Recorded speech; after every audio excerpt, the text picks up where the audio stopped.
السلام علیکم ناظرین، کیسے ہیں آپ؟ ٹھیک ٹھاک ہیں ناظرین؟ آج ہمیں جو دوستوں نے موضوع دیا ہے وہ احتلام کا ہے، ٹھیک ہے، جو کہ نوجوانوں کا آج کل کے دور میں بہت بڑا مسئلہ ہے اور اکثر نوجوان اس میں مبتلا رہتے ہیں، جو کہ ہمیں ایک دو تجربے سے بھی بات ثابت ہوئی ہے کہ مختلف حکیموں کے پاس جا کے اپنی صحت کو برباد کرتے ہیں ایک ہی طرح کی دوائی لینے کی، کبھی خشک لے لیتے ہیں، کبھی مغلظ لے لیتے ہیں، تو ظاہر وہ بھی خشک ہوتی ہے۔ تو اسی لیے ہم نے سوچا کہ چلو ٹھیک ہے، دوستوں نے کہا ہے، ریکویسٹ کی ہے، تو ہم اس بارے میں آپ سے بیان کرتے ہیں۔ اطلام کے بارے میں تو آپ ظاہر جانتے ہیں کہ رات کو سوتے وقت کوئی خواب دیکھتے ہی جب انزال ہو جاتا ہے تو اس کو اطلام کہتے ہیں۔ تو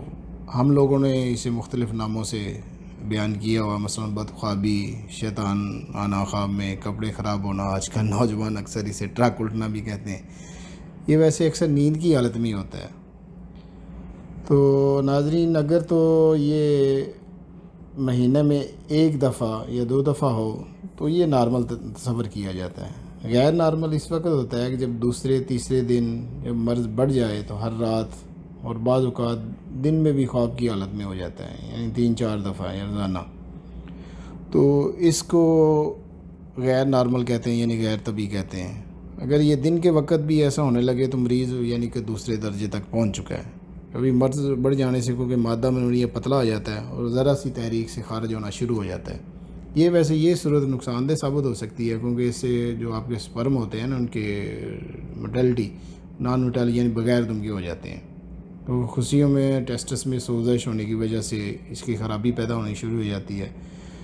تو ویسے علامات میں ناظرین دیکھا جائے تو کثرت اطلام سے جو وجہ بنتی ہیں اور مسئلے بنتے ہیں، تو اس میں بدن کمزور ہو جاتا ہے، دماغی محنت بہت کم ہو جاتی ہے، خیالات بکھر کر رہ جاتے ہیں، چلنے پھرنے سے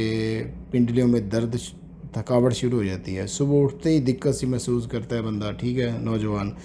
سر بوجھل بھاری بھاری، کمر اور سینے میں درد ہوتا ہے، نظام یعنی معدہ بھی خراب ہوتا ہے، معدے میں گیس ہوتی ہے، نیند کم آتی ہے، ریڑھ کی ہڈی میں ایسا محسوس ہوتا ہے کہ جیسے چونٹیاں چل رہی ہوں، مریض کے جلد کا رنگ کالا ہونے لگتا ہے، خصیوں میں درد، بدن کمزوری، اعضائے تناسل نفس کی کمزوری، درد معدہ، پیشاب میں کمی، جلن جیسے مسئلے پیدا ہونے شروع ہو جاتے ہیں، صحیح ہے۔ اعضائے تناسل سکڑ کر رہ جاتا ہے اور اس میں اس قدر تیزی بڑھ جاتی ہے کہ کپڑے کی رگڑ سے بھی مادے کا خراج شروع ہو جاتا ہے، آنکھیں اندر کی طرف ہو جاتی ہیں، ان کے گرد سے ہلکے پڑ جاتے ہیں، جس کی مثال لکوریا والی عورتوں یعنی لڑکیوں کے منہ پر سیاہیاں پڑ جاتی ہیں، مریض سست اور کمزور مزاج میں چڑچڑاپن محسوس کرنے لگتا ہے، سانس پھولنا شروع ہو جاتا ہے۔ تو ایسے ناظرین مسئلے شروع ہو جاتے ہیں، صحیح ہے۔ تو اس میں دیکھا جائے اسباب جو بنتے ہیں، یہ کثرت اجماع تو خیر تھوڑا سا اس میں شامل ہے، زیادہ ویسے مشترینی بھی ہے، تیز گرم اشیاء کا کھانا، چائے کا زیادہ استعمال کرنا، جو مخصوصہ کی ذکر حس یعنی کہ ذکاوت حس کا بڑھ جانا اور قبض وغیرہ کا ہونا زیادہ شامل ہے۔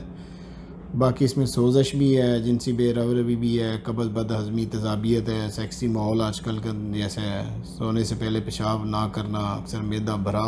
ہو تو بندہ سو جاتا ہے، زیادہ دیکھا جائے تو گرم دودھ پی کے بھی بندہ سو جائے تو یہ اطلام کی شکایت ہو جاتی ہے۔ تو یہ ناظرین اس کا جو علاج ہے نا وہ بہت ضروری ہے، کیونکہ اس سے جو ہے مادہ منویہ پتلا شروع ہو جاتا ہے، تو اس سے آگے نئے مسئلے شروع ہو جاتے ہیں، جس میں یعنی کہ آپ کا جریان بھی شامل ہے، اور ظاہر منی خارج ہونے سے بندے میں کمزوری بھی شروع ہو جاتی ہے، جو کہ ایسا آنے والی آئندہ نسلوں میں تک رہتی ہے۔ یعنی کہ کیا بات ہے کہ آگے انسان کی جب ظاہر نوجوانوں کی شادی ہوتی ہے تو وہ مسئلے کافی غلط ثابت ہوتے ہیں، صحیح ہے، یعنی بڑے مسئلے پیش ہوتے ہیں، تو اس کا علاج لازمی ہے۔ تو ناظرین انشاءاللہ اگلی ویڈیو میں آپ کو تحریک کے حوالے سے اس کا علاج آپ بتائیں گے کہ اطلام آپ کو خشکی سردی، خشکی گرمی کا ہے یا گرمی تری کا ہے، تو اس میں کون سا آپ کو علاج ہے چاہیے۔ تو انشاءاللہ اگلی ویڈیو کے ساتھ حاضر ہوں گے۔ اوکے ناظرین، خدا حافظ۔